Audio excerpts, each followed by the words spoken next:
ശാന്തസമുദ്രത്തിന്റെ തെക്കുകിഴക്കൻ ഭാഗം ചൂടുപിടിക്കുന്ന എൽ നീനോ പ്രതിഭാസമാണ് കേരളത്തിലെ കൊടും ചൂടിന് കാരണമെന്ന് വിദഗ്ധർ. ഇപ്പോഴത്തെ കൊടും ചൂട് മറ്റൊരു വലിയ പ്രളയത്തിന് കാരണമായേക്കുമെന്ന ആശങ്കയും വിദഗ്ധർ പ്രകടിപ്പിക്കുന്നുണ്ട്. എല്ലാ വൻകരകളിലെ കാലാവസ്ഥയെയും എൽ നീനോ പ്രതിഭാസം ബാധിച്ചേക്കും.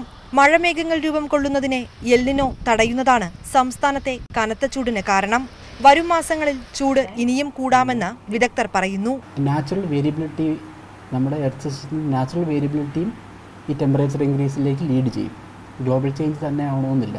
ജൂൺ ജൂലൈ കാലവർഷക്കാലത്ത് ഇത്തവണ സാധാരണ പോലെ മഴ പ്രതീക്ഷിക്കാനാവില്ല. കടുത്ത വരൾച്ചയുണ്ടായേക്കും. എന്നാൽ അതിനുശേഷം കനത്ത പേമാരിയോ മറ്റൊരു പ്രളയമോ പോലും ഉണ്ടായേക്കുമെന്ന് ഭൗമശാസ്ത്രജ്ഞനായ സുഭാഷ് ചന്ദ്രബോസ് പറയുന്നു.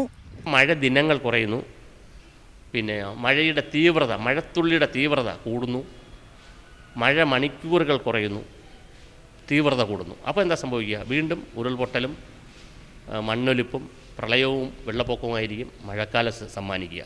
കാലാവസ്ഥയാകെ തകിടം മറയുന്ന സാഹചര്യത്തിൽ കേരളം ദീർഘകാല പാരിസ്ഥിതിക പദ്ധതികൾ ആലോചിക്കേണ്ട കാലം അതിക്രമിച്ചുവെന്നും വിദഗ്ധർ ചൂണ്ടിക്കാട്ടുന്നു.